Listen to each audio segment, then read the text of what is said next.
তো পিসিও মানে হচ্ছে পলিসিস্টিক ওভারি। পিসিও থাকা মানেই যে কারোর পিসিওএস অর্থাৎ পলিসিস্টিক ওভারিয়ান সিনড্রোম থাকবে তার প্রয়োজন নেই। তো এরকম পিরিয়ডস পিছিয়ে যাওয়া অথবা পিরিয়ডস বন্ধ হয়ে যাওয়া, তার সাথে ইউএসজিতে যদি এরকম পলিসিস্টিক ওভারির ফাইন্ডিংস খুঁজে পাওয়া যায়, তখন তাকে আমরা পলিসিস্টিক ওভারিয়ান সিনড্রোম বা পলিসিস্টিক পিসিওএস বলে থাকি। তো বিগত 2 দশকে 3 দশকে 17 থেকে 20 এই বয়সটাতেই অধিকাংশ সময় পিসিওডি রোগের অধিকাংশ পেশেন্টকে আমরা দেখতে পাই। বা এখন আমাদের দেশে ন্যাশনাল বা ইন্টারন্যাশনাল যে ডেটা আছে, সেই ডেটাতে যদি আমরা লক্ষ্য করি তাহলে দেখব প্রায় 33%, অর্থাৎ 100 জনের মধ্যে 30 জন বা 33 জন কাপল, যারা দম্পতি যারা সন্তানহীনতায় ভুগছেন, তাদের ক্ষেত্রে কারণটা হচ্ছে পিসিওডি।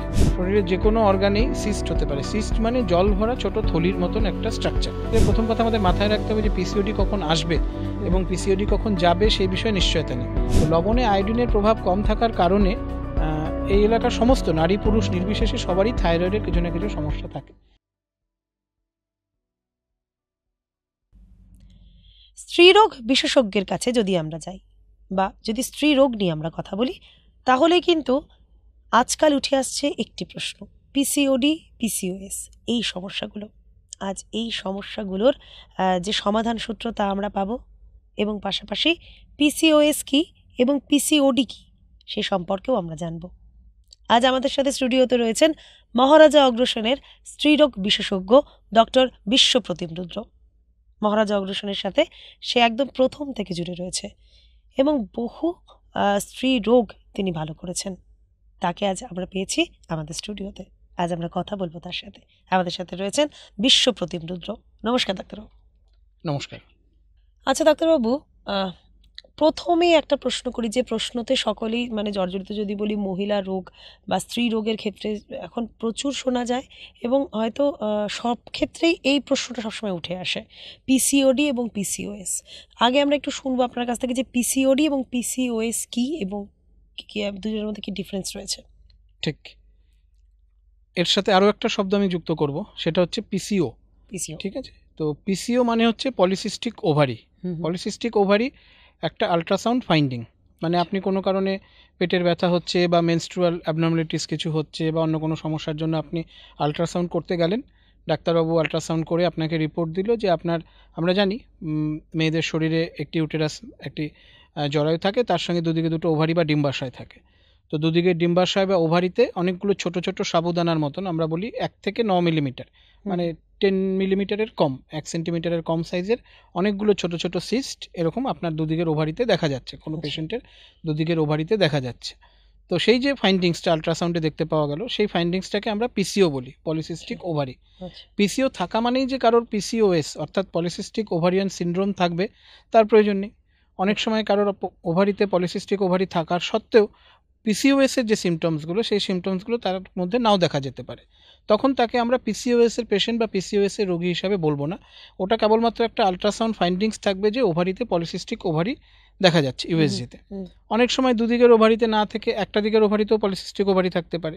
সাধারণত পিসিওএসের যে সিমটমস আমরা যখন বলি পিসিওএস মানে পলিসিস্টিক ওভারিয়ান সিনড্রোম, সেই ক্ষেত্রে তখন তার সঙ্গে আরও কিছু উপসর্গ বা সিমটমস পেশেন্টের মধ্যে থাকতে হবে। তার মধ্যে একটা প্রধান হচ্ছে মাসিক বন্ধ হয়ে যাওয়া, অথবা যে আমাদের যে নিয়মিত মান্থলি ইন্টারভ্যালে যে পিরিয়ডসটা হয়, সেই পিরিয়ডসটা নিয়মিত মান্থলি ইন্টারভ্যালে না হয়ে কখনো 6 সপ্তাহ, কখনো 8 সপ্তাহ, মানে 1.5 মাস, 2 মাস, 3 মাস, 4 মাস অবধি পিছিয়ে পিছিয়ে গিয়ে হচ্ছে। তো এইরকম পিরিয়ডস পিছিয়ে যাওয়া অথবা পিরিয়ডস বন্ধ হয়ে যাওয়া, তার সাথে ইউএসজিতে যদি এরকম পলিসিস্টিক ওভারির ফাইন্ডিংস খুঁজে পাওয়া যায়, তখন তাকে আমরা পলিসিস্টিক ওভারিয়ান সিনড্রোম বা পলিসিস্টিক পিসিওএস বলে থাকি। এর সাথে আরও কিছু উপসর্গ পেশেন্টের শরীরে দেখা যেতে পারে, যেমন হঠাৎ করে খুব মোটা হয়ে যাওয়া, ওয়েট গেইন করা, বা হঠাৎ করে খুব রোগা হয়ে যাওয়া, আমরা লিন পিসিওএস বলেও একটা কথা আছে, খুব রোগা হয়ে যাওয়া, অতিরিক্ত মাত্রাতিরিক্ত ওজন কমে যাওয়া বা রোগা হয়ে যাওয়া।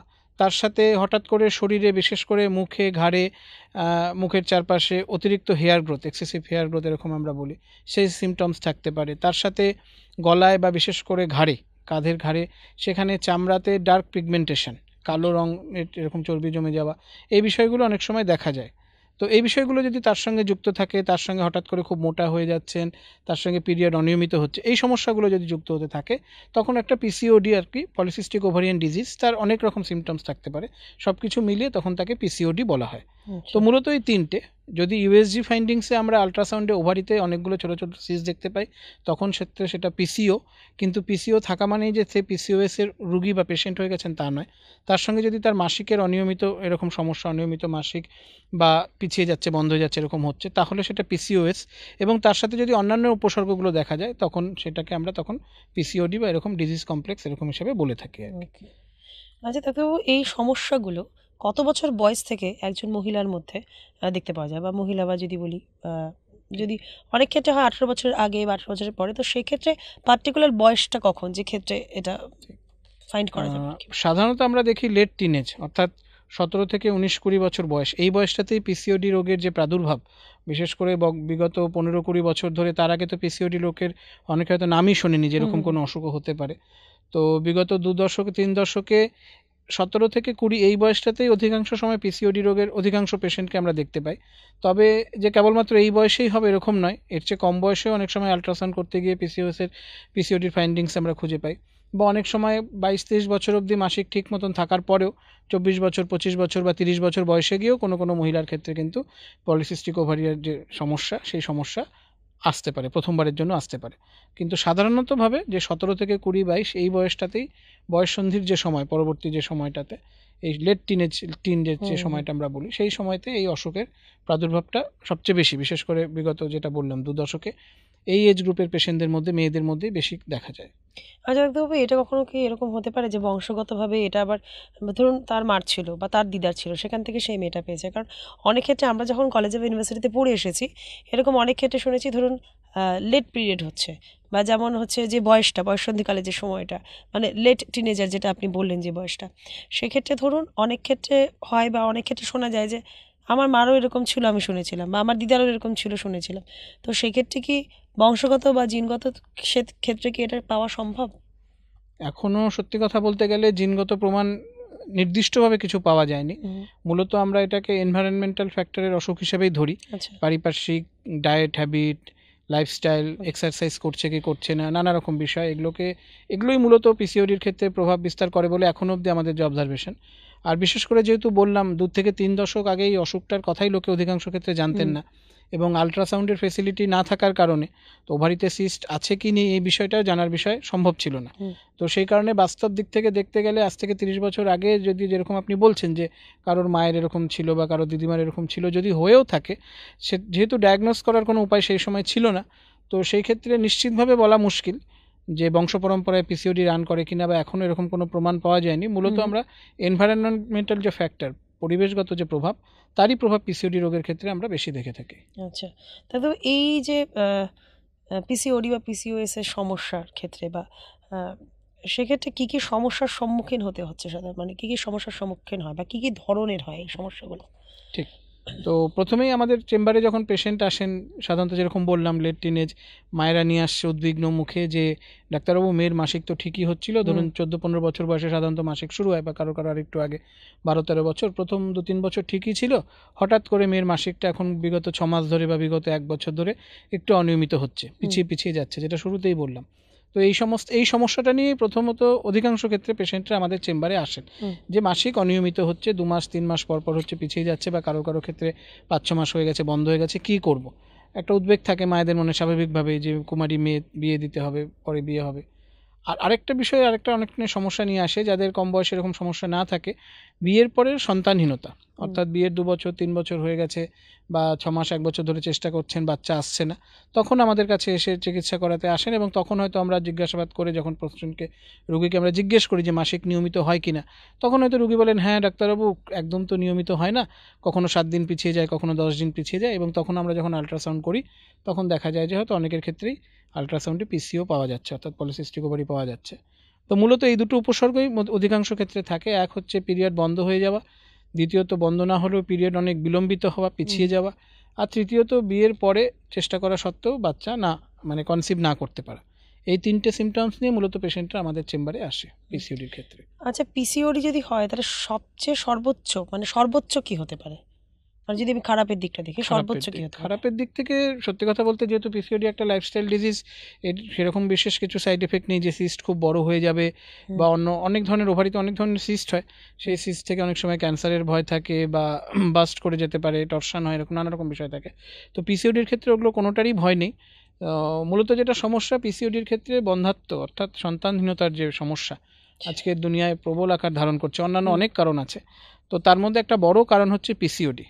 বিশেষ করে আমরা এখন টেস্ট টিউব বেবির কথা আমরা অনেকেই শুনে থাকি, শিলিগুড়িতেও এখন একাধিক IVF centre, test tube baby centre এরকম ক্লিনিক খুলেছেন। তো সেই সমস্ত সেন্টারগুলোতে আমরা যদি কখনো গিয়ে দেখি বা এখন আমাদের দেশে ন্যাশনাল বা ইন্টারন্যাশনাল যে ডেটা আছে সেই ডেটাতে যদি আমরা লক্ষ্য করি তাহলে দেখব প্রায় 33%, অর্থাৎ 100 জনের মধ্যে 30 জন বা 33 জন কাপল যারা দম্পতি যারা সন্তানহীনতায় ভুগছেন তাদের ক্ষেত্রে কারণটা হচ্ছে পিসিওডি। অর্থাৎ পিসিওডির কারণে বাচ্চা আসছে না, 2 বছর 3 বছর 5 বছর ধরে চেষ্টা করছেন, অন্যান্য ওষুধপত্র দিয়ে চিকিৎসা করছেন, বাচ্চা আসছেন না। তো বন্ধাত্ব একটা বড় সমস্যা পিসিওডির ক্ষেত্রে, যে সেক্ষেত্রে এখন চিকিৎসা আছে, কিন্তু এইটা এর বাইরে কোনো ভয়, বিশেষ করে সিস্ট থেকে বড় টিউমার হয়ে যাওয়া, অপারেশন লাগার বিষয় বা ক্যান্সার হয়ে যাওয়ার ভয় এরকম কিছু থাকে না। আচ্ছা, তবে যদি জিজ্ঞেস করে সিস্ট কিভাবে আসে, মানে কত ধরনের সিস্ট হয়, মানে পিসিওডি থাকলে কি তার সিস্ট থাকবে বা এখান থেকে কি স্টেপে স্টেপে সিস্ট আসে, সিস্টটা কিভাবে আসে? ঠিক, সিস্ট যদি আপনি বলেন শরীরের যে কোনো অর্গান, আপনার লিভার হতে পারে, কিডনি হতে পারে, শরীরের যে কোনো অর্গানেই সিস্ট হতে পারে। সিস্ট মানে জল ভরা ছোট থলির মতন একটা স্ট্রাকচার। তো যে কোনো আমাদের যা সলিড স্ট্রাকচার আছে, সলিড অর্গান আছে বডিতে, সেই সমস্ত জায়গাতেই সিস্ট আমাদের শরীরে হতে পারে। যেরকম বললাম লিভারেও সিস্ট হয়, কিডনিতেও সিস্ট হয়, একই রকমভাবে ওভারিতেও সিস্ট হয়। তো সিস্ট মানে হচ্ছে জল ভরা ছোট থলির মতন, ছোট বেলুন আমরা এরকম কল্পনা করতে পারি সিস্ট। এবার যেহেতু বললাম ওভারিতে অনেক রকমের সিস্ট হয়, তো পিসিওডির ক্ষেত্রে যে সিস্ট আমি শুরুতেই বললাম তার সাইজ 1 থেকে 9 মিলিমিটার, অর্থাৎ 10 মিলিমিটার বা 1 সেন্টিমিটারের বেশি হয় না, ছোট ছোট অনেকগুলো সিস্ট থাকে, সেটা হচ্ছে পলিসিস্টিক ওভারি। এর বাইরে ওভারিতে অনেক ধরনের সিস্ট হয়, অনেক কিছু কিছু হরমোনাল কারণে হয়, কিছু কিছু স্ট্রাকচারাল কারণে, গঠনগত স্ট্রাকচারের কারণে হয়। সেই সিস্টগুলো অনেক সময় ফলো আপ করতে হয়, ধীরে ধীরে সেগুলো সাইজে বাড়তে থাকে এবং অনেক সময় সেই সমস্ত আমরা সিঙ্গেল সিস্ট বলি, মাল্টিপল সিস্ট নয়, একটাই সিস্ট থাকে, ধীরে ধীরে সেটা সাইজে বাড়ে এবং দরকারে অনেক সময় সেই সমস্ত সিস্টে অপারেশন করারও প্রয়োজন হয়। এছাড়া কিছু কিছু সিস্ট আছে যাতে অপারেশন লাগবে, ডার্ময়েড সিস্ট বা এরকম টাইপের কিছু সিস্ট হয়, যে সমস্ত, সেটা আজকের আলোচনার মধ্যে করতে গেলে অনেক বিস্তারিত আলোচনা হয়ে যাবে, কিন্তু সেই সমস্ত সিস্ট থাকলে, ডার্ময়েড সিস্ট বিশেষ করে, সেক্ষেত্রে অপারেশন করাটা বাধ্যতামূলক হয়ে যায়। আবার অনেক সময় বিশেষ করে বয়স যাদের একটু বেশি, 45-50 সেই সমস্ত বয়সে যদি ওভারিতে সিস্ট দেখা যায় বা তার সঙ্গে কিছু সলিড কম্পোনেন্ট মানে টিউমার আছে এরকম, তাহলে কিন্তু অনেক সময় সেখান থেকে ক্যান্সারেরও ভয় থাকে। কিন্তু পলিসিস্টিক ওভারিতে আমরা যখন আলোচনা করছি, পলিসিস্টিক ওভারি নিয়ে আমরা যখন ভাবছি, সেই সিস্ট সাইজে বড় হয়ে যাওয়ার কোনো সম্ভাবনা থাকে না এবং সেখান থেকে ক্যান্সার হওয়ারও কোনো ভয় থাকে না, এই ব্যাপারে আমরা নিশ্চিত থাকতে পারি। আচ্ছা দাদা, একটা মিথ রয়েছে, এটা কি সত্যি নাকি, আমি এটা জিজ্ঞেস করি আপনাকে, যে সিস্ট এবং টিউমার, সিস্টই টিউমার, এরকম অনেক ক্ষেত্রে আছে, সিস্ট হলে তো তার টিউমার হবে, এরকম কি কোনো ব্যাপার আছে, বা সিস্ট কি পরে টিউমারের দিকে ট্রান্সফার হয় বা কিছু? না, সিস্ট আর টিউমার দুটো আলাদা বিষয়। টিউমার মানে হচ্ছে যে কোনো ধরনের সোয়েলিং, মানে যে জায়গাটা ফুলে গেছে সেই জায়গাটাকে আমরা টিউমার বলতে পারি। ধরুন আপনার হাতে এখানে ব্যথা লেগে গেছে, ব্যথা লেগে জায়গাটা ফুলে গেল, তো ক্লিনিক্যালি ওটাকে টিউমার না বললেও কিন্তু মানে ভাষাগত দিক থেকে, ল্যাঙ্গুয়েজের দিক থেকে আমরা কিন্তু ওটাকে টিউমার বলি। অর্থাৎ যেখানে যে কোনো কিছু গ্রোথ হয়েছে, একটা জায়গা ফুলে গেছে বা একটা কোনো যেটা নর্মাল ছিল না তার চেয়ে একটা আনইউজুয়াল গ্রোথ হয়েছে, সেটাই টিউমার। এবার সিস্ট আমি যেরকম বললাম, সিস্ট মানে হচ্ছে জল ভরা থলির মতন, সেটা হচ্ছে সিস্ট। সিস্টের মধ্যে যদি সলিড কম্পোনেন্ট থাকে, অর্থাৎ মাংসাংশ কিছু পদার্থ থাকে, সেই ক্ষেত্রে তাকে সেই সময় ওখানে আমরা টিউমার বলতে পারি। কিন্তু সব সিস্টই যে টিউমার হতে হবে এরকম কোনো বিষয় নেই।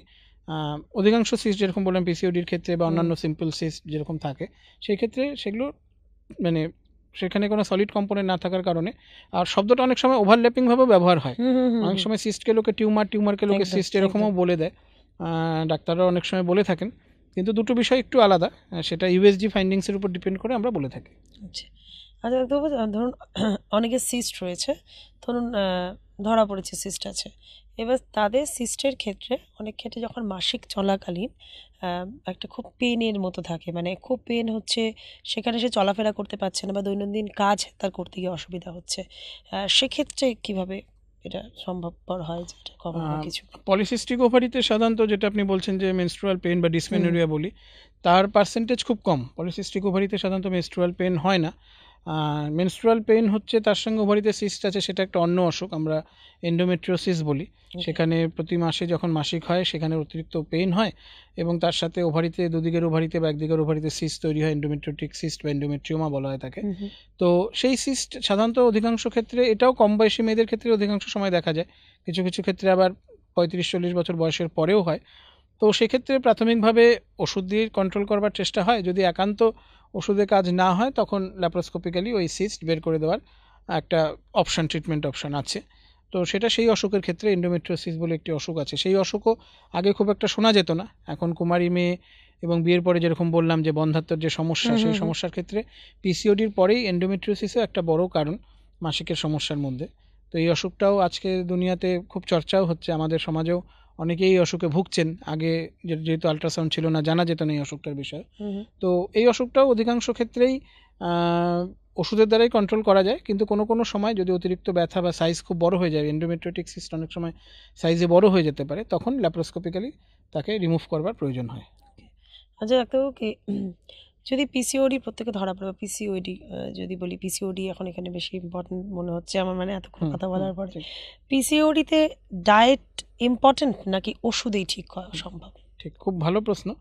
পিসিওডির ক্ষেত্রে পলিসিস্টিক ওভারির যে অসুখ বিষয়টা, তার সম্পূর্ণ আমি প্রথমেই বললাম যে এনভায়রনমেন্টাল ফ্যাক্টর ডিপেন্ডেন্ট, মানে আমার লাইফস্টাইল কেমন আছে, আমি কি খাচ্ছি সারাদিনে, আমি কতটা এক্সারসাইজ করছি, আমি কি সারাদিন বসেই থাকি, বসে বসেই আমার কাজ বা পড়াশোনা, তার বাইরে আমার শারীরিক পরিশ্রমের কোনো বিষয় নেই, আমি কতক্ষণ ঘুমোচ্ছি, ডায়েটের ক্ষেত্রে আমি ফাস্ট ফুড খাচ্ছি কিনা, বাইরের খাবার, স্পাইসি খাবার, এখন অনেক প্যাকেটজাত খাবার পাওয়া যায়, সেই সমস্ত খাবার বেশি খাচ্ছে কিনা, এই বিষয়গুলো কিন্তু পিসিওডির সঙ্গে খুব ক্লোজলি রিলেটেড। এবং আমি বলবো বিশেষ করে কম বয়সী মেয়ে, টিনেজ মানে একদম বয়ঃসন্ধিকালের যাদের ক্ষেত্রে পিসিওডি ধরা পড়ছে, তাদের একদম খুব সাইকেল ইরেগুলার থাকলে, যে 3 মাস 4 মাস পর পর বন্ধ থাকছে, তখনই আমরা কখনো কখনো পিল দিই। সাধারণত 18 বছরের নিচে আমরা পিল দিতে চাই না, যেহেতু বয়স অনুসারে সেই শরীরের পূর্ণাঙ্গ যে গঠন, সেই গঠন সম্পূর্ণ হয় না, কখনো কখনো বাধ্য হয়ে দিতে হয়। কিন্তু পিসিওডিকে কন্ট্রোল করার ক্ষেত্রে প্রথম কথা আমাদের মাথায় রাখতে হবে যে পিসিওডি কখন আসবে এবং পিসিওডি কখন যাবে সেই বিষয়ে নিশ্চয়তা নেই। পিসিওডি যে কোনো কারোর শরীরে, যে কোনো মেয়েদের শরীরে যখন আসতে পারে, আবার অনেক সময় ওষুধপত্র খেয়ে বা দেখা যায় ওষুধপত্র ছেড়ে দিয়েছে, তারপরে নিজে থেকে আবার পিসিওডি ঠিক হয়ে গেছে। সেটা কখন আসবে, কখন যাবে, তার কোনো নিশ্চয়তা নেই। কিন্তু যদি লাইফস্টাইল ঠিক থাকে, জীবনচর্চা, দৈনিক আমাদের যে জীবনশৈলী বলি, তা যদি ঠিক থাকে, তাহলে পিসিওডি অনেক ক্ষেত্রে কন্ট্রোল করা সম্ভব। তার দুটো কম্পোনেন্ট, একটা হচ্ছে ডায়েট আর একটা হচ্ছে এক্সারসাইজ। ডায়েটের ক্ষেত্রে বিশেষ করে আজকের আমাদের স্বীকার করি বা না করি, আজকে আমাদের সমাজে ফাস্টফুড খাওয়ার প্রচলন প্রচণ্ডভাবে বেড়ে গেছে। খুব কম বয়স থেকেই আজকের দিনে আমরা দেখি 2 বছর 3 বছরের বাচ্চারা কাঁদছে, বাবা মায়েরা তাদের হাতে চিপসের প্যাকেট, কুরকুরের প্যাকেট, কোল্ড ড্রিঙ্কস, সফট ড্রিঙ্কসের প্যাকেট, এগুলো সব তুলে দিচ্ছে। এই সবগুলো অসুখ, এই যে খাবার কিন্তু যে আমাদের জিন, যে ডায়াবেটিক জিন, আমাদের ভারতবর্ষ, দক্ষিণ এশিয়া যে আমরা বসবাস করি, তাদের প্রত্যেকের জিন ডায়াবেটিক জিন, সেই জিনের উপর প্রভাব ফেলছে। এবং পিসিওডির সাথে এই ডায়াবেটিক জিনের একটা ক্লোজ সম্পর্ক দেখা যায়। তো এই খাদ্যাভ্যাস যদি আমরা পরিবর্তন করতে না পারি, যেরকম বললাম যে 2-3 দশক আগে এই অসুখ শোনা যেত না, আল্ট্রাসাউন্ড ছিল না বলে হয়তো ধরা পড়তো না, কিন্তু তার সাথে এটাও সত্যি যে খাদ্যাভ্যাস এতটা পরিবর্তন হয়ে যায়নি। তো যেহেতু তখন একটা পুরনো একটা, আমরা যেটাকে এখন মানে পুরনো খাবার দাবারের অভ্যাস বলে থাকি, সেই খাবার দাবারের অভ্যাসগুলো ছিল এই আধুনিক যে সমস্ত খাবার, ফাস্টফুড বিশেষ করে, সেই খাবারের চল ছিল না বলে সম্ভবত পিসিওডির, আমরা কখনো সেটা জানতে পারবো না, কিন্তু পিসিওডির যে অনুপাত, আমার ধারণা সেই সময় এই কারণে অনেকটা কম ছিল। আর দ্বিতীয় একটা বিষয়, সেটা হচ্ছে শারীরিক পরিশ্রম। এখনকার দিনে অধিকাংশ ক্ষেত্রে কী হয়েছে, মধ্যবিত্ত বা উচ্চবিত্ত পরিবারে মেয়েদেরকে মূর্তি বয়সের বাড়িতে বিশেষ কিছু কাজ থাকে না। আগেকার দিনে চাইলেও বা না চাইলেও বাড়িতে একটা কাজের একটা পরিবেশ থাকতো। কৃষিজীবী পরিবার বেশি ছিল, বাড়িতে চাষবাসের কাজে সহায়তা করা বা বাড়িতে ডোমেস্টিক হেল্প আমরা যে বলে থাকি, সেটার চলন খুব একটা ছিল না। তো বাড়িতে অনেক কাজই বাড়িতে মেয়েদের পড়াশোনার পাশাপাশি করতে হতো। তো এখন হয়ে গেছে অনেক ক্ষেত্রেই কম বয়সের স্কুল কলেজ লাইফে তো নয়, এমনকি কাজে ঢুকে যাওয়ার পরেও শারীরিক যে কাজ, সেই কাজের বিষয়টা অনেক সময় থাকে না। এবং বিশেষ করে যারা পড়াশোনা তারপরে চাকরি বাকরিতে ঢুকে গেছেন, তো প্রত্যেক দিনের যে জীবনচর্চা, তার মধ্যে শারীরিক এক্সারসাইজ যে বিষয়, সেই বিষয়টা নিয়মিত অনেকের থাকে না। নিয়মিত জিমে যাচ্ছেন বা শরীরচর্চা করছেন, যোগাসন প্রাণায়াম করছেন, এই বিষয়টাও কিন্তু অনেকাংশেই দেখা যায় না। কেউ কেউ এখন সচেতন হচ্ছেন আমাদের পরামর্শে, বা আজকাল ইন্টারনেটের যুগ, নেট মোবাইলে পড়াশোনা করে, গুগল ঘেটে পড়াশোনা করে অনেকে সেই সব বিষয়ে সচেতন হচ্ছেন। কিন্তু অধিকাংশ ক্ষেত্রেই দেখা যায় যে খাদ্যাভ্যাসের পরিবর্তন, অতিরিক্ত ফাস্টফুড খাওয়া, অনেকে এখন বাইরে থাকেন, চাকরি বাকরির সূত্রে, পড়াশোনার সূত্রে বাড়ি থেকে দূরে থাকছেন। বিশেষ করে ম্যাগি খাওয়ার প্রকোপ, ম্যাগি তো এখন অনেক সময় আমাদের স্টেপল ফুড হয়ে গেছে। দুবেলা ভাত রুটি না খেয়ে লোকে অধিকাংশ ক্ষেত্রেই ম্যাগি খাচ্ছেন, এবং অন্যান্য যত বাইরে যত রকমের ফাস্টফুড আমরা জানি, পিৎজা, বার্গার, চাউমিন, যত রকমের খাবার আছে সমস্ত কিছু খাচ্ছেন। তো এই সমস্ত মিলিয়ে এবং তার সাথে কোনো রকম এক্সারসাইজ না থাকা, সব মিলিয়ে ওজন বেড়ে যাচ্ছে। এবং ওজন বেড়ে যাওয়া, তার সঙ্গে ডায়াবেটিক প্রোন, ফ্যামিলিতে যদি ডায়াবেটিক হিস্ট্রি থাকে তাহলে তার একটা সম্ভাবনা বেড়ে যায়, ডায়াবেটিক প্রোননেস, আর তার সাথে শরীরচর্চা না করা, এই তিনটি বিষয় মিলিয়ে কিন্তু পিসিওডির ক্ষেত্রে ব্যাপক প্রভাব পড়ে। ওষুধের কাজটা শুধুমাত্র পিরিয়ডের যে সাইকেল আছে সেই সাইকেলটাকে রেগুলারাইজ করা, বা অনেক ক্ষেত্রে যদি কারোর পিসিওডির সাথে ওজন বৃদ্ধির সমস্যা থাকে, স্থূলতার সমস্যা থাকে, সেই ক্ষেত্রে ওজন কমানোর জন্য কখনো কখনো আমরা ডায়াবেটিক একটা ওষুধ আছে মেটফরমিন বলে, একসময় তার ব্যাপক ব্যবহার হতো, কিন্তু এখন পিসিওডির ক্ষেত্রে তার ব্যবহার আমরা কমিয়ে দিয়ে লাইফস্টাইল মডিফিকেশনের ক্ষেত্রে বেশি ফোকাস করার কথা বলছি। তো লাইফস্টাইল কিরকম ধরনের হওয়া দরকার? একদম প্রথম কথা, ফাস্টফুড অ্যাভয়েড করতে হবে। তো যেটা আমরা সবসময় বলে থাকি যে যত রকমের ফাস্টফুড আছে, অন্তত যেই সময়টা আমরা পিসিওডিকে কন্ট্রোল করবার চেষ্টা করছি, এক্সেসিভ মোটা হয়ে গেছে শরীর, আমরা যদি দেখি এখন 9-10-এ পড়ছে বা 11-12-এ পড়ছে, কলেজে পড়ছে বাড়ির মেয়েরা, অতিরিক্ত মোটা বা স্থূলতা, সেই অবিশ্বাস্য মতন একটা বিষয় মনে হয়। এমনকি চাইল্ড স্পেশালিস্টরাও আজকাল অনেক সময় এই সমস্যায় ভোগেন, যে বাচ্চারা, আগে একটা সময় ছিল যখন আমরা ছোটোবেলা ছিলাম বা আমরা যখন প্রথম দিকে পড়াশোনা করেছি, ম্যালনিউট্রিশন, অপুষ্টি বলতে একটা শব্দ আমাদের মাথায় শুধু ভাবতাম, আমরা বুঝতাম বা কল্পনা করতাম যে খেতে না পাওয়া শরীর, একদম রোগা শীর্ণকায় চেহারা, তাকেই আমরা ম্যালনিউট্রিশন বা অপুষ্টি বলতাম। আজকের দিনে কিন্তু ম্যালনিউট্রিশন বা অপুষ্টি বলতে রোগা বা শীর্ণকায় চেহারা নয়, স্থূলতা বা ওবেসিটি, এটাও কিন্তু এক ধরনের ম্যালনিউট্রিশন। এবং এই যে স্থূলতাজনিত যে ম্যালনিউট্রিশন বা অপুষ্টি, বা যে স্থূলতাজনিত যে অপুষ্টি, সেই সমস্যা কিন্তু আজকের দিনে চাইল্ড স্পেশালিস্টদেরকেও চিন্তার কারণ হয়ে উঠছে, এবং একই সাথে আমরা যারা গাইনোকোলজি প্র্যাকটিস করছি তাদের জন্যও চিন্তার কারণ হয়ে উঠছে। তো প্রথম কথা, ডায়েট মডিফিকেশন করতে হবে, ডায়েট কন্ট্রোল করতে হবে। ফাস্টফুড, যত রকমের ফাস্টফুড আছে সেগুলো সবই জাঙ্ক ফুড, আমরা জানি কম বেশি, তো সেগুলোকে অ্যাভয়েড করা। তার সাথে জল বেশি করে খাওয়া, গ্রিন ভেজিটেবল, যেটা খেলে শরীর ঠিক থাকবে সেই খাবারগুলোকে অ্যাডপ্ট করা। এখন অনেকেই বাড়িতে শাকসবজি খেতে চায় না, আমরা অনেক বাড়িতে বাচ্চারাও দেখি, সেই সমস্ত বাচ্চারা 10 বছর আগে যারা বাচ্চা ছিল তারা এখন বড় হয়ে গেছে, তো তারাও বাড়িতে গ্রিন ভেজিটেবল তারা কেউ খেতেই চায় না, গ্রিন ভেজিটেবল বন্ধ করে দেয়। তো সেটা ডায়েটের মধ্যে রাখা, যথোপযুক্ত পরিমাণে, উপযুক্ত পরিমাণে জল খাওয়া, এবং তার সাথে সারাদিনে অন্তত 0.5 ঘন্টা থেকে 1 ঘন্টা একটু কিছু না কিছু এক্সারসাইজ, ঘাম ঝরানো এক্সারসাইজ, জগিং হতে পারে, জোরে জোরে হাঁটা হতে পারে, প্রাণায়াম হতে পারে, স্কিপিং হতে পারে, অনেকে নাচ শেখে, বিভিন্ন রকমের ড্যান্স করে, তাদের সেই সমস্ত ড্যান্স প্র্যাকটিসের মধ্যে দিয়েও হতে পারে, কত্থক, ভরতনাট্যম, যারা যেরকম শিখছেন সেখানেও শরীরের কিন্তু পরিশ্রম হয়। কোনো না কোনো শারীরিক অ্যাক্টিভিটিসের মধ্যে প্রতিদিন 0.5 ঘন্টা থেকে 1 ঘন্টা সেটার সঙ্গে যুক্ত থাকা, এই 2-3টে বিষয় যদি মেনে চলি, পিসিওডিকে অনেকাংশে আমরা কিন্তু নিয়ন্ত্রণে রাখতে সক্ষম হব। দেখো, পিসিওডি, পিসিওএস নিয়ে কথা বললাম, থাইরয়েড নিয়ে একটু কথা বলি। থাইরয়েডের ক্ষেত্রেও তো অনেক ক্ষেত্রে যে মেনস্ট্রুয়াল সার্কেল আছে সেক্ষেত্রে তো প্রবলেম হয়। থাইরয়েড আর পিসিওডি আমাদের বিশেষ করে উত্তরবঙ্গে, শিলিগুড়ির আশেপাশে, আমার মনে হয়, আমার অভিজ্ঞতায়, আমার কাছে এক্স্যাক্ট ডেটা নেই, 50% বেশি রোগীদের ক্ষেত্রে কিন্তু আমরা দেখে থাকি যাদের পিসিওডি এবং থাইরয়েড একই সঙ্গে রয়ে গেছে। তো থাইরয়েডের বিষয়টা একটু আলাদা। থাইরয়েডের বিষয়টা আমাদের যে সাব হিমালয়ান বেল্ট, অর্থাৎ হিমালয়ের যে তরাই এলাকা, ডুয়ার্স এলাকা, হিমালয়ের সংলগ্ন যে এলাকা, সেটা যদি আমরা দেখি, অরুণাচল, আসাম থেকে শুরু করে উত্তরবঙ্গ, উত্তর বিহার, উত্তরপ্রদেশ হয়ে দিল্লি, পাঞ্জাব অব্দি যে বিস্তীর্ণ রেঞ্জ সাব হিমালয়ান এলাকা, এই এলাকায় যে লবণ, সেই লবণে আয়োডিনের প্রভাব কম থাকে। ঠিক আছে, তো লবণে আয়োডিনের প্রভাব কম থাকার কারণে এই এলাকার সমস্ত নারী পুরুষ নির্বিশেষে সবারই থাইরয়েডের কিছু না কিছু সমস্যা থাকে। এবার মেয়েদের যে শারীরবৃত্তীয় প্রক্রিয়া আছে, সেই প্রক্রিয়ায় থাইরয়েড হরমোন একটা গুরুত্বপূর্ণ ভূমিকা পালন করে। এছাড়াও যেরকম বললাম যে যেহেতু আমাদের লবণে আয়োডিনের পরিমাণ কম ছিল, এক সময় আমাদের এই চত্বরে, উত্তরবঙ্গ এবং বিহার যে হিমালয়ান, সাব হিমালয়ান বেল্ট, এই রিজিয়ানে গয়টার বলে একটা অসুখ এবং তার সাথে ক্রেটিনিজম একটি অসুখ, এই দুটো অসুখ ব্যাপক পরিমাণে প্রচলিত ছিল। তো বিগত 2-3 দশকে কেন্দ্রীয় সরকারের প্রচেষ্টায়, স্বাস্থ্য মন্ত্রকের প্রচেষ্টায় আমাদের যে লবণ, আয়োডাইজড লবণ, তার একটা ব্যাপক প্রচলন শুরু করা হয়।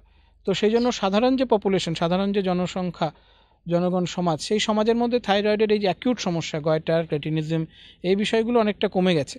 কিন্তু মেয়েদের শারীরবৃত্তীয় প্রক্রিয়ায় যেহেতু থাইরয়েডের ভূমিকা আরও বেশি, সেই কারণে মেয়েদের এখন অধিকাংশ ক্ষেত্রে শরীরে যদি আমরা টেস্ট করে দেখি যে একই সাথে থাইরয়েডের সমস্যা রয়ে গেছে। পিসিওডির সঙ্গে থাইরয়েডের সরাসরি কোনো সম্পর্ক নেই, সেটা কেবলমাত্র আমাদের জিওগ্রাফিক্যাল ফ্যাক্টর। যেহেতু আমরা উত্তরবঙ্গে এখানে আছি, শিলিগুড়ি, জলপাইগুড়ি, কুচবিহার এই অঞ্চলে, যেহেতু স্বাভাবিকভাবেই খাদ্যের যে গুণ, যে লবণ, সেই লবণে আয়োডিনের পরিমাণ অনেকটা কম থাকে, সেই কারণে এখানে মায়েদের শরীরে মেয়েদের শরীরে রক্ত পরীক্ষা করলে থাইরয়েডের একটা অভাব দেখা যায়।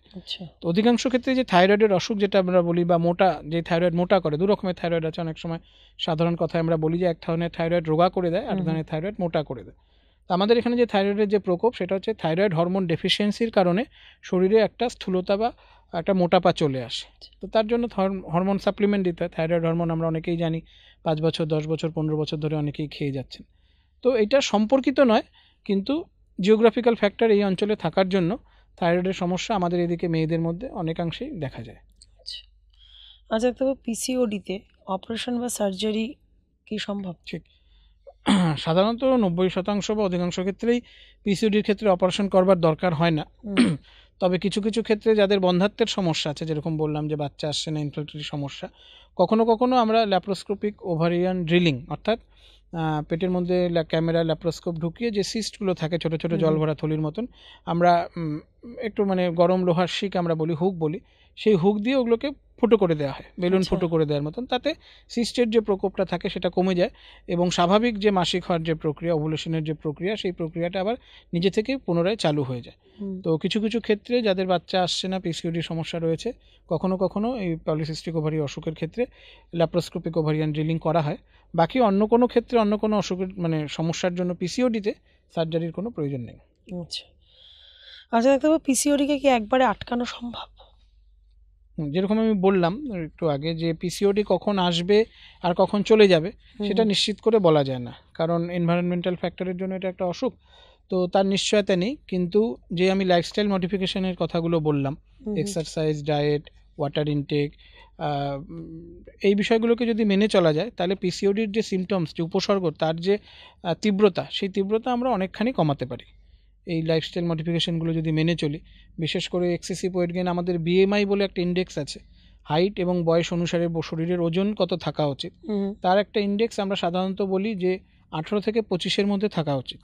আমরা যদি দেখি পিসিওডি রোগীদের ক্ষেত্রে, বিশেষ করে যারা ওবেস পিসিও অর্থাৎ স্থূলতা এসে গেছে, তাদের ক্ষেত্রেও বডি ওয়েট এই বিএমআই ইন্ডেক্সটা 25-এর বেশি 28, 30, 32 অবধি চলে যায়। তো সেটাও অত্যন্ত ক্ষতিকারক, শুধুমাত্র পিসিওডির জন্য না, পরবর্তীকালে হাঁটুর ব্যথা, ডায়াবেটিস, কোলেস্টেরলের অসুখ, ব্লাড প্রেশারের অসুখ, এই অসুখগুলো ধরারও সম্ভাবনা থাকে। এবং প্রত্যেকটারই কিন্তু কন্ট্রোল কিন্তু সেই লাইফস্টাইল মডিফিকেশন, অর্থাৎ ডায়েট, এক্সারসাইজ, ওয়াটার ইনটেক, এই সমস্তগুলো মিলিয়ে। তো বিএমআইকে যদি আমরা 18 থেকে 25-এর মধ্যে রাখতে পারি, বিশেষ করে স্থূল পিসিএস বা ওবেস পিসিএসের ক্ষেত্রে 25-এর নিচে 22, 23, 24 এই রেঞ্জে যদি রাখতে পারি, তাহলে কিন্তু অনেক সময় যে পিরিয়ড, ইরেগুলার পিরিয়ডের কথা বললাম, যে পিরিয়ড পিছিয়ে যাচ্ছে, সেই সমস্যাটা অনেকাংশে কম হয়। এবং বিশেষ করে দেখা গেছে একবার বিএমআই যদি বেড়ে 25 থেকে 28 হচ্ছে, 30 হচ্ছে, মেনস্ট্রুয়াল ইরেগুলারিটির সমস্যা বেড়ে যাচ্ছে, আবার যে ওয়েট কন্ট্রোল করে বিএমআই আমরা 25-এর নিচে নিয়ে আসতে পারছি, তখনই অনেক ক্ষেত্রে ওষুধ ছাড়াই নিজে থেকেই যে ডিলেড সাইকেলের যে সমস্যা, সেটা কিন্তু নিজে থেকেই ঠিক হয়ে যায়। আচ্ছা, তো পিসিওডি, পিসিওএস এর জন্য ধরুন, পিসিওডির জন্য ধরুন অনেক ক্ষেত্রে প্রেগনেন্সিতে অসুবিধা হচ্ছে বা পিরিয়ডস ইররেগুলার হচ্ছে, সেক্ষেত্রে প্রথম করণীয় ডাক্তারদের কি হয় সেই পেশেন্টের সাথে? না, আমাদের কাছে চেম্বারে যখনই পেশেন্ট আসে তখন আমরা বিষয়টা থাকে, যদি কুমারী মেয়ে হচ্ছে তাহলে তো প্রেগনেন্সির বিষয় নেই, তখন সাইকেল রেগুলারাইজ করার জন্য কিছুদিন আমাদের হরমোনাল পিল দিতে হয়, তার সাথে লাইফস্টাইল মডিফিকেশনের অ্যাডভাইস, বাকি সঙ্গে থাইরয়েড বা অনেকের কিছু কিছু ক্ষেত্রে প্রোল্যাক্টিনের সমস্যা থাকে, সেগুলো যদি সমস্যা থাকে সেগুলোর কারেকশন করা হয়, আর মেনলি লাইফস্টাইল মডিফিকেশনের অ্যাডভাইস দেওয়া হয়। আর বিবাহিত মহিলাদের ক্ষেত্রে যেখানে বাচ্চা আসতে অসুবিধা হচ্ছে, সেখানে প্রপার কাউন্সিলিং করে তার নির্দিষ্ট চিকিৎসা ব্যবস্থা আছে, কখনো ওভুলেশন ইন্ডাকশান বা ওভুলেশন ইন্ডাকশানের সঙ্গে আইইউআই, তো সেগুলো পরবর্তীকালে যার যেরকম সমস্যা, কাপল ফ্যাক্টর, অনেক সময় হাজব্যান্ডেরও কিছু কিছু ফ্যাক্টর থেকে যায়, বা অনেক সময় অনেক স্ট্রাকচারাল সমস্যাও থাকে, জরায়ুতে, ইউটেরাসে কোনো না কোনো স্ট্রাকচারাল সমস্যা বা অন্য কোনো হরমোনের সমস্যা, থাইরয়েডের সমস্যার জন্য অনেক সময় বাচ্চা আসতে অসুবিধা হয়। তো এই সমস্যাগুলো থাকলে সাথে সাথে তারও কারেকশন, সংশোধন করার প্রয়োজন হয়। এবং তার সাথে পিসিওডির অসুখের ক্ষেত্রে তখন নির্দিষ্ট কিছু ট্রিটমেন্ট প্রোটোকল আছে, যেরকম বললাম ওভুলেশন ইন্ডাকশান, আইইউআই, এইগুলো করে ধাপে ধাপে দেখা হয়, এবং সেখানে যদি সাফল্য না আসে তখন অন্তিম পর্যায়ে টেস্ট টিউব বেবি বা আইভিএফ, ইনভিট্রো ফার্টিলাইজেশন করা হয়। এবং বললাম যে আজকের দিনে যদি দাঁড়িয়ে দেখি যে আইভিএফের পার্সেন্টেজে 33% পেশেন্টের ক্ষেত্রে PCOD is the reason for IVF. তো IVF is the last option সেক্ষেত্রে। ডাক্তারবাবু আজ অনেকটা সময় দিয়েছেন আমাদেরকে, অনেক কিছু প্রশ্নের উত্তর পেলাম আমরা, এবং অনেক পাশাপাশি অনেক প্রশ্নের উত্তর এখন অনেক রয়ে গেল, হয়তো অনেক প্রশ্ন। তবে ডাক্তারবাবু একদম শেষ আমার একটা প্রশ্ন, আমরা কিভাবে সুস্থ থাকবো, একটা সুস্থ লাইফস্টাইল, আমাদের কি কি খাওয়া দরকার সকাল থেকে শুরু করে, সেটা যদি একটা গ্রাফ আপনি আমাদের দর্শকদের উদ্দেশ্যে বলেন তাহলে খুব উপকৃত হবেন প্রত্যেকে। তো শুধু পিসিওডির জন্য না, যেরকম বললাম যেহেতু এটা একটা লাইফস্টাইল ডিজিজ এবং মেটাবলিক ডিজিজ বিশেষ করে, সেই ক্ষেত্রে আমাদের বিএমআইকে কন্ট্রোলে রাখতে পারলে একাধিক অসুখ, ব্লাড সুগার, কোলেস্টেরল, উচ্চ রক্তচাপ বা হাইপারটেনশন, হাঁটুর ব্যথা, কোমরের ব্যথা, একাধিক অসুখের হাত থেকে আমরা কিন্তু অনেকটা দূরে থাকতে পারবো।